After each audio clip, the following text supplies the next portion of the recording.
হরে কৃষ্ণ। নমস্কার বন্ধুরা, তোমাদের সকলকে স্বাগত জানিয়ে শুরু করছি আজকের ভিডিও। আমরা তো কম বেশি সবাই জানি আমাদের 4টে আশ্রমের কথা। তার মধ্যে গৃহস্থ আশ্রমই শ্রেষ্ঠ কেন, আজ এই নিয়ে আলোচনা করব। তাই তোমাদের পুরো ভিডিওটি দেখার অনুরোধ করছি। চলো শুরু করা যাক আজকের ভিডিও। মনুস্মৃতিতে এই গৃহস্থদের মহত্ব নিয়ে বর্ণনা করা হয়েছে যে যস্মাৎ ত্রয়োপ্যাশ্রিমনো জ্ঞানে নান্যেন চানহম গৃহস্থে নৈব ধর্যান্তে তস্মাৎ জ্যেষ্ঠাশ্রম গৃহে। চতুরাশ্রমের মধ্যে গৃহস্থাশ্রমই শ্রেষ্ঠ, কেননা এই আশ্রম অন্য 3 আশ্রমের মানুষকে অন্ন ও শিক্ষা প্রদান করে থাকে। ব্রহ্মচারীরা তো উপার্জন করে না, ব্রাহ্মণস্থরাও করে না, সন্ন্যাসীরাও অনেকটা এইরকমভাবেই চলে। একমাত্র গৃহস্থরাই উপার্জন করে, উৎপাদনমূলক কাজে তারা নিয়োজিত থাকে, সমগ্র সমাজকে প্রতিপালন করে তারাই। তবু সে নিজেকে ছোট ভাবে। প্রকৃতপক্ষে এই অবদানের জন্য তার গর্বিত হওয়া উচিত, কিন্তু সেক্ষেত্রে গৃহস্থদের শক্তিতেই সমাজ কিন্তু গতিশীল, কিন্তু তারা তাও নিজেদেরকে ছোট ভাবে। সেই কারণে গৃহস্থাশ্রম আশ্রম চতুষ্টয়ের মধ্যে শ্রেষ্ঠ বলা হয়েছে। মনুর যে বক্তব্য আজ আমাদের কাছে নতুন ভাষায় প্রতিভাবত।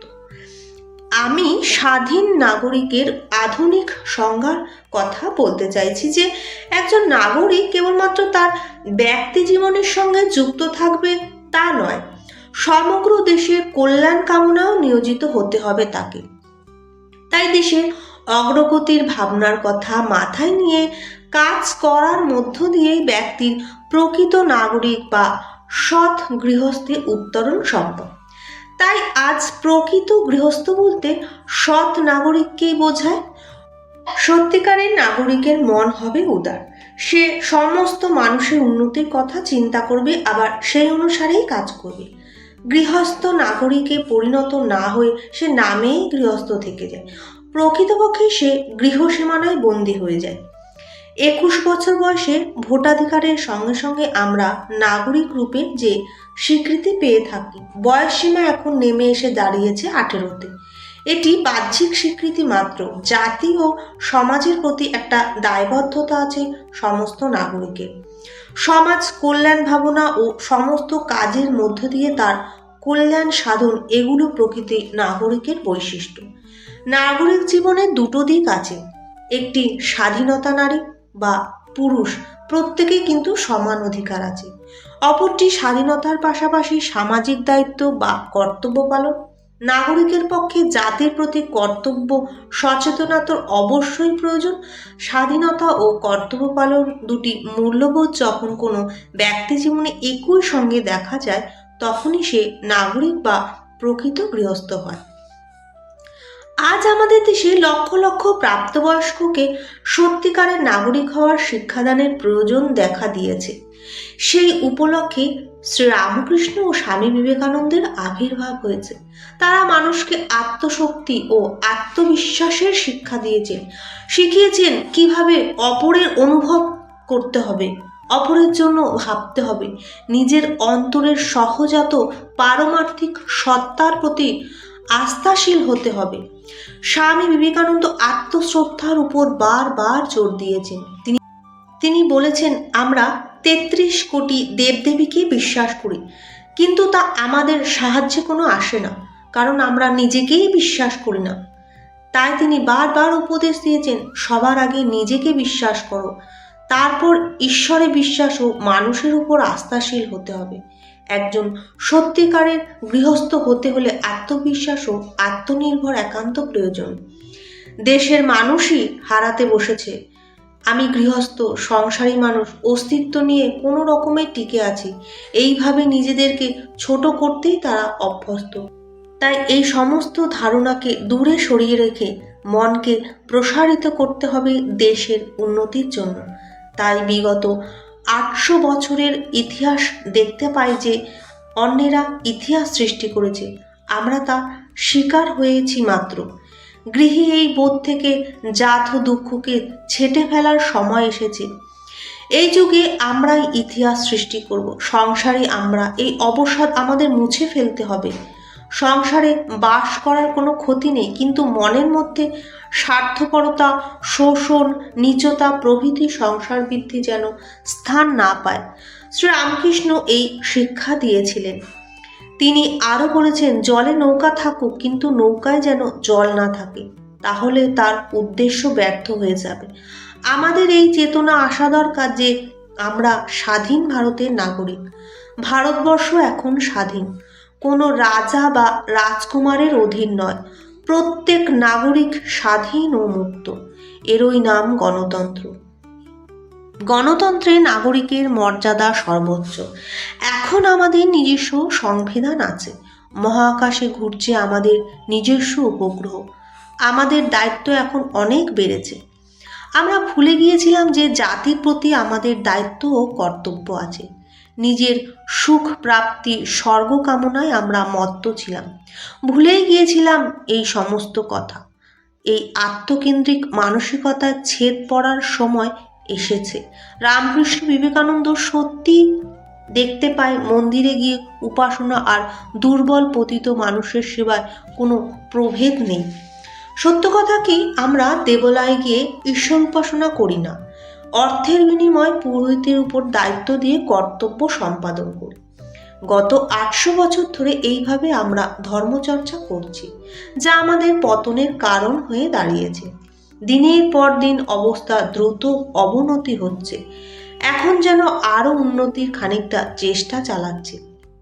আমরা আধুনিক হচ্ছি ঠিকই, তাই স্বামী বিবেকানন্দ পরিবারযোগ বেশে সারা ভারতবর্ষে ঘুরে বেরিয়েছেন। প্রত্যক্ষ করেছেন যে দেশের কি করুণ দুর্দশা। প্রথম প্রশ্ন তার মনে জেগেছে যে ভারতবর্ষের অসাধারণ সৌন্দর্য ও মহিমা আমাদের গ্রন্থ, ধর্মশাস্ত্র, পুরাণে বর্ণিত আছে, তার এই দৈন্যদশা কেন? আজ দেশব্যাপী স্বামীজির ভারত পরিক্রমার শতবর্ষ উদযাপন হচ্ছে। কন্যাকুমারী বিবেকানন্দ কেন্দ্রের একদল যুবক কলকাতা থেকে কন্যাকুমারীতে যাত্রা করছে, শতবর্ষ পূর্বে স্বামীজির ভারত পরিক্রমার পথ অনুকরণ করে। 1992 ডিসেম্বরে তারা কন্যাকুমারীতে পৌঁছাবে। দেশের মানুষের প্রকৃত অবস্থার সাথে সাথে এই পরিচয় হওয়ার উদ্দেশ্যই দেশের এক প্রান্ত থেকে অন্য প্রান্তে তারা পরিভ্রমণ করছে। তার এই পরিকল্পনা ছিল একান্ত অভিনব। এর আগে কোনো ধর্মীয় বা রাজনৈতিক নেতা দেশের মানুষের সাথে পরিচিত হওয়ার উদ্দেশ্যে এই রকম পদক্ষেপ নেননি। তিনি দেশের দরিদ্র ও শোচনীয় দুর্দশা দেখেছেন ধনী ও উচ্চবর্ণের প্রচণ্ড দমননীতি। দেশের এই অবস্থা আর তার জীবন্ত নরক সদৃশ্য মনে হচ্ছিল। স্বামীজি নিজেই প্রশ্ন করেছিলেন, আমাদের দেশের সীমাহীন দারিদ্র্যের এই বিভীষিকা কেন? আমাদের দর্শন ও জীবনযাত্রার মধ্যে নিশ্চয়ই কোনো গলদ রয়েছে, তাই এহেন দুর্দশা। আর এই অবস্থা থেকে উন্নতির জন্য আমাদের সকলকে প্রচণ্ড পরিশ্রম করতে হবে। এই রকম জিজ্ঞাসা ও সমাধান আমরা প্রথমে এদেশে পেলাম স্বামী বিবেকানন্দের মাধ্যমে। তিনি ছিলেন সন্ন্যাসী, জাগতিক সব কিছু ত্যাগ করেছেন, কিন্তু দেশপ্রেম ও মানুষপ্রেমের জ্বলন্ত শিখায় তিনি ভাস্কর। জনগণের দুর্দশা দেখে তার দুনয়ন থেকে অশ্রুপূর্ণ হয়েছিল। কন্যাকুমারীর শিলাখণ্ডের উপর ধ্যানে বসে তার একটি প্রশ্ন মনে জাগে, কি করে দেশের এই দৈন্য মোচন করবেন? তিনি অনুভব করেছিলেন, আমরা উচ্চ নিম্ন উভয় বর্ণের মানুষই মনুষ্যত্বের মর্যাদা ভুলতে বসেছি। কি করে এই জাতির উন্নতি সম্ভব তাহলে? এই ছিল স্বামীজির একমাত্র ধ্যেয়বস্তু। উত্তর পেলেন, ভারতবর্ষের মানুষ তখনই জাগবে যখন তারা সাহস ও আত্মশ্রদ্ধার পূর্ণ হয়ে উঠবে। নিজের প্রতি বিশ্বাস, দেশ ও দেশবাসীর প্রতি ভালোবাসা জন্মাবে। আমাদের সংঘবদ্ধ হয়ে কাজ করতে হবে। আত্মকলহে আমরা সদা ব্যস্ত। কি গ্রাম, কি পঞ্চায়েত, পৌরসভা, সর্বত্রই একই চিত্র। যৌথভাবে মানুষের সমস্যা সমাধানের উদ্যোগ চোখেই পড়ে না। স্বাধীনতার 40 বছর পরেও এই অবস্থার অপরিবর্তিত। কেন বড় কাজে একক মানুষের দ্বারা সম্ভব নয়? সবাই মিলে কাজ করে লক্ষ্যে পৌঁছাতে হবে। সম্মিলিতভাবে কাজ করার জন্য চাই চরিত্রবল, যার অভাব আজ সবচেয়ে বেশি লক্ষ্য করা যায়। প্রত্যেক মানুষ অহমিকায় পূর্ণ, একের অপরের চিন্তার কোনো স্থান নেই। এটি আমাদের চারিত্রিক দুর্বলতা, আর এই কারণে আমরা একসাথে কাজ করার কৌশল আয়ত্তেই করতে পারি না। কিন্তু এই কৌশল আমাদের শিখতেই হবে, কারণ আমাদের প্রচণ্ড অর্থনৈতিক ও সামাজিক সমস্যা সমাধানের একটাই মাত্র পথ। একমাত্র সংঘবদ্ধ কর্মপ্রয়াসের মাধ্যমেই আপামর জনসাধারণের শিক্ষা বিস্তার ও নারী জাতির অবস্থার উন্নতি সম্ভব। কন্যাকুমারীতে ধ্যানে বসে স্বামীজি এই উপলব্ধি হলো। আমেরিকা ও ইংল্যান্ড থেকে ভারতবর্ষে প্রেরিত তার পত্রসমূহ এই সমস্যা বিশ্লেষণ করে গভীর অন্তর্দৃষ্টি ও তীক্ষ্ণ বিচার শক্তি তিনি করেছিলেন।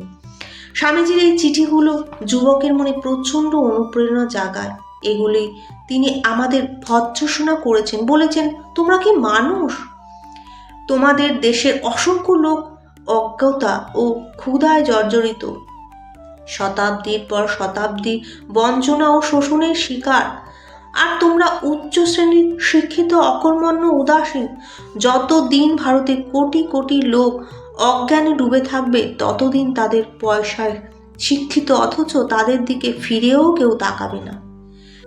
এমন প্রত্যেকটি লোককে আমি দেশদ্রোহী বলে মনে করি। স্বামীজির পত্রগুচ্ছের এই অগ্নিময় উক্তিগুলি আমাদের হৃদয়ে দেশপ্রেমের আগুন জ্বালিয়ে দেয়, সেবাতে প্রীতি জাগায়। ভিডিওটি এখানেই শেষ করলাম। ভালো লাগলে অবশ্যই কমেন্টের মাধ্যমে জানাবেন, লাইক, শেয়ার, সাবস্ক্রাইব করে পাশে থাকবেন। পাশে থাকা বেল আইকনটি প্রেস করে দেবেন পরের ভিডিও পাওয়ার জন্য। আবার আসছি কালকে একটা নতুন ভিডিওর সাথে।